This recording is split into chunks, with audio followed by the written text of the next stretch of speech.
Mr. Tom, our strategy expert from Baker, and also Ms. Zaqira. Please give them a round of applause and welcome them on stage. Ms. Zaqira, over to you. Do I use the mic? Can. Thank you. All right, thank you to the host, and thank you for hosting us today. That was a brilliant opening, a brilliant dialogue from Dato' Alan early on. So he mentioned about cybersecurity, and I'm now shifting the conversation to environmental side of things. So as most of us are aware nowadays, sustainability can sometimes be very broad. We have heard of all those buzzwords such as targets, settings, commitments, and strategies. It's so all over the place. So now I'm trying to bring this closer to the ground to see how we at Baker Hughes move this sustainability from just strategy into real practical applications. So with that, my name is Zaqira, and I work mainly on emissions analysis, reporting, and also supporting emissions reduction at Baker Hughes. I'm joined here today by my colleague Tom, who focuses mainly on ESG strategies and also corporate sustainability reporting. So with that, our topic today is Carbon Out, empowering our people to champion sustainability. So to give you a quick overview of our company, Baker Hughes, for those who may be unfamiliar with it, we are an energy technology company providing or serving energy and industrial customers globally. We operate in more than 120 countries, which means that we have more than 50,000 employees globally. So we have two major segments, industrial and energy technology, and oilfield services and equipment. Together, these two segments provide us or make us well positioned in order to support energy transition. So moving on, based in KL, we have the Kuala Lumpur hub. So both Tom and I are part of the Global Sustainability Solutions Center. So this center is recently launched, and its focus is based on our sustainability expertise. It's anchored according to strategy and performance team, emissions accounting, life cycle analysis, and regulatory requirements, whereby we are also now extending it to commercial enablement.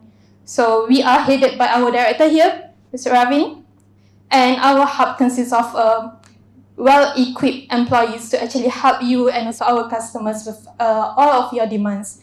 So this is a general overview of our company, and if you'd like to know more, feel free to chat with us after the session. Moving on. Okay, no worries.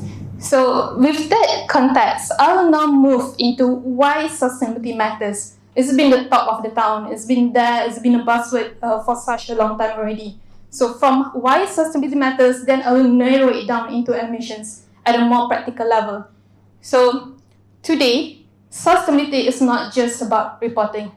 It's becoming a major part of how businesses actually manage their risk, meet stakeholders' expectations, and again, to stay competitive within the industry.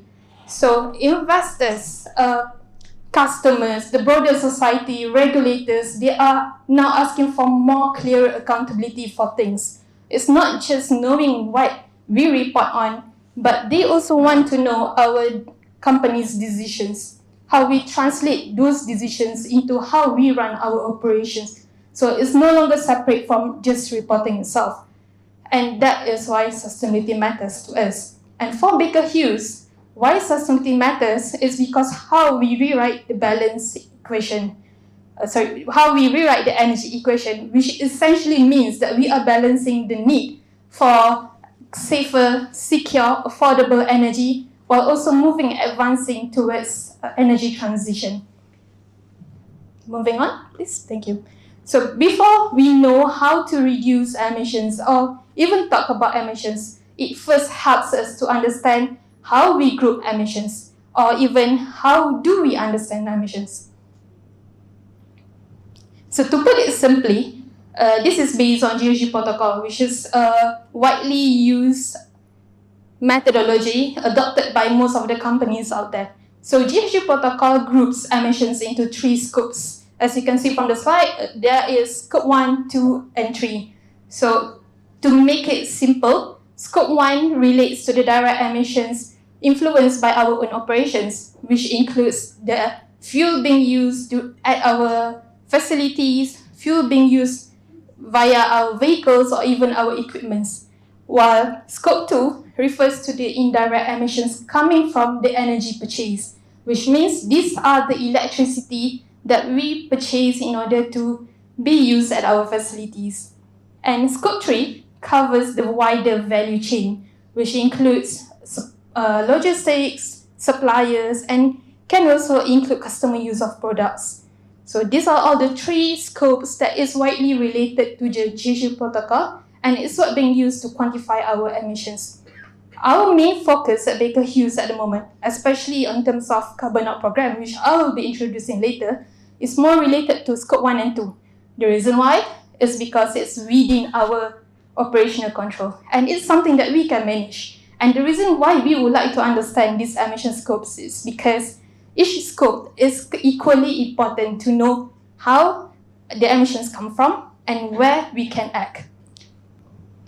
Carbon out program, as you can see, this is also part of the topic or the title that we have today. So carbon out program is a program that Baker Hughes launched globally in order to transition or in order to move those sustainability ambitions into practical applications. So it's not just a centralized idea. Instead, it's being activated across 1,000 employees in over 60 countries. So this shows that it really uses all employees to be part of this program. So that's the sense of self-belonging and also sense of giving you a sense of comfort that you are helping the company to do something. So carbon out, what we meant by carbon out is that we really work with a change network. And this change network means that we are working with those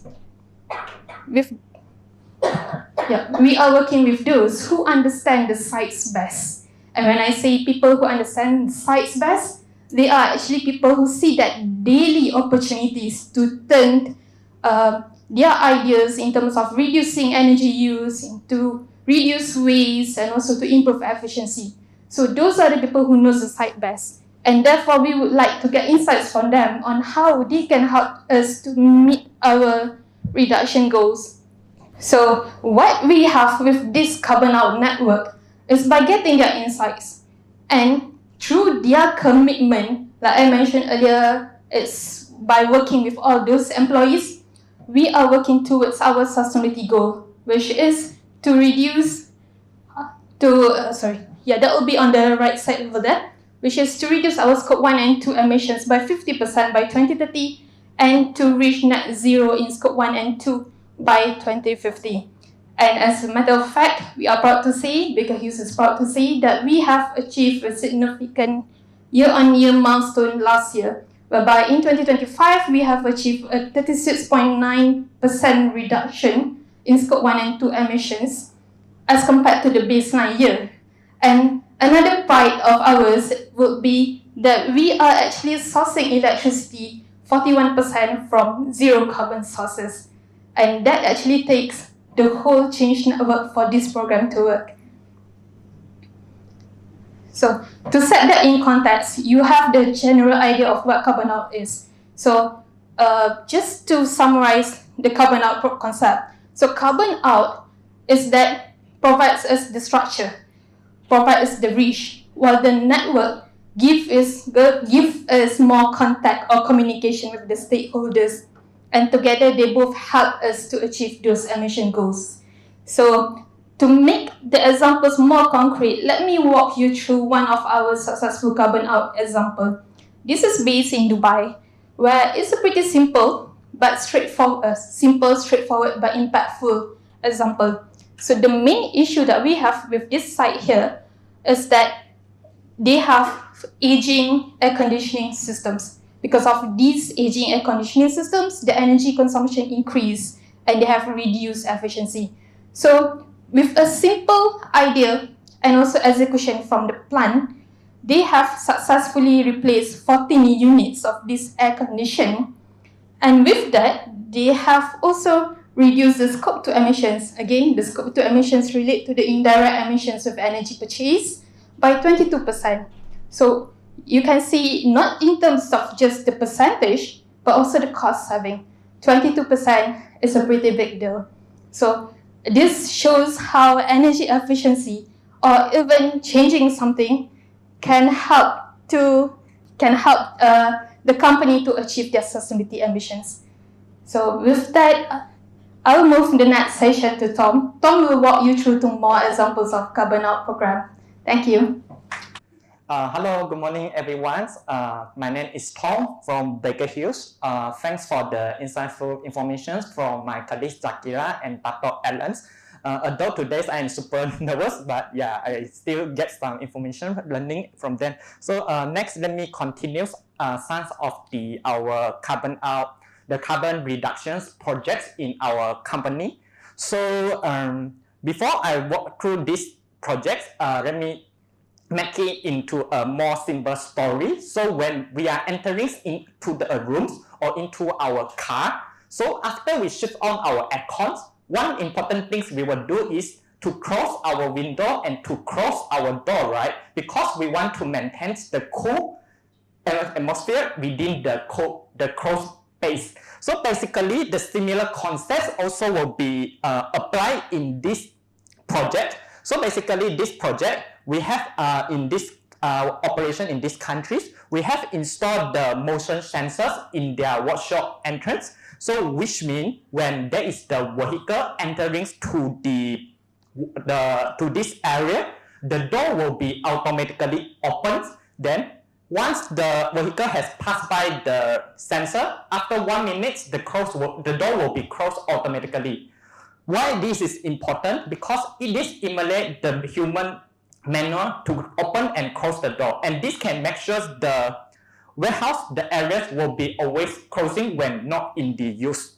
Why? Because we want to maintain the aircon efficiencies within the building. So based on this kind of improvement, we have significantly reduced our scope 2 emissions, which is the purchased electricity, by 70%, and annually we also achieve the cost saving. Why? Due to we can reduce the aircon consumptions within the building, and we also managed to maintain a better working environment indoor. Next, I will talk about our renewable energy. So we always thinking about if let's say we want to consume the renewable energies in our operations or in our buildings, we always thinking like, oh, we do need to install the solar panels in our buildings, or we need to like build some hydro power generations within our building. But this kind of projects always will modify our buildings and will lead to some additional costs. So in this project, we can see some, okay, if let's say we don't make any modifications on our building, but we still can consume the renewable energy. So for example, like in our site in our Hungary, so our teams, we try to liaise with the landlord to modify our existing lease agreement, which is we want to stop purchase the energy from the new renewable source. We want to purchase the renewable energy and get the certificate. So based on my colleagues, actually they purchase the electricity supply from the solar. So which means we don't have to install the solar panel and all things. We just need to like change our electric supply source. So this kind of project is quite popular or common in Baker Hughes. So that's why, as per our 2025 progress, we have like 41.1% of total energy supply is came from the renewable or zero carbon source. Okay, so sometimes when we're talking about to change our operations to make it into more sustainable or make it into more modernized or more advanced, we always thinking like we want to eliminate all the manual things. But this example is special is because we using the reverse approach, which means we change something from the initially we are using the for list, but after that we make some modifications, then we become manual and we manage to reduce the carbon emission. So this example is basically about the tour basket modification. So from the picture, you can see that initially the tour basket without the wheel, but after that we adding that one. So before we install the wheel on the basket tools, we are using the forklift to lift the basket from one place to another place. So this means that previously we need to use we have the full consumptions for our forklift, but after that we install the wheel, which means we only need the operated manually to push the baskets to instead of using the forklift. So this can fully eliminate the emissions that resulted to the forklift activity. So because carbon out is about how do we empowering our people to achieve or to help us to move towards into a more sustainable future, the energy transitions. So which means our operations, they are our key assets to make our success. So that's why in last year we tried to launch recognition programs to give some awards to our operations globally. So this just I already mentioned about the goals. Next I will further explain about the methodology. So we are using the time system. The sites are awarded designation on an annual basis. So which means started from last year, we are trying to calculate each year how many carbon reductions they have achieved, and we also do the analysis to assess how much of the carbon reductions is due to the carbon out projects.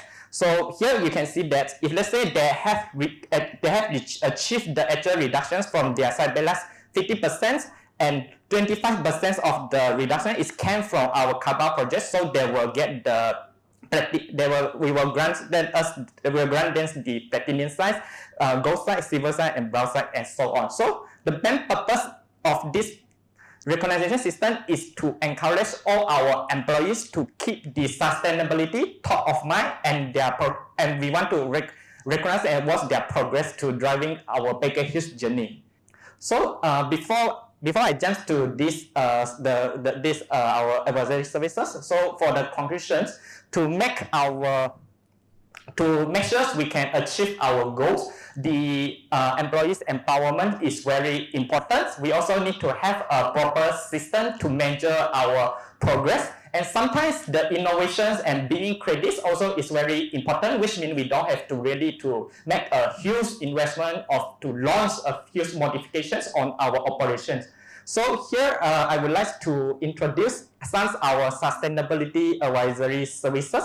So these are the services that our teams is trying to promote. So first is about the physical climate risk assessment. So I believe that's not in Malaysia. Actually, a lot of the countries, especially around our apex like Singapore, Indonesia, Hong Kong, they are demanding the companies is to report their IFRS S2, which is the climate-related disclosure. So under such disclosure, the climate risk assessment is become important, because the S2 basically is about the climate risk. So we are providing this kind of advisory service. Secondly, we also have provide the services like the emissions quantification, verifiable emission data. So if anyone is interested on our sustainability advisory services, feel free to chat with us after the presentation. Next. Thank you. Thank you so much.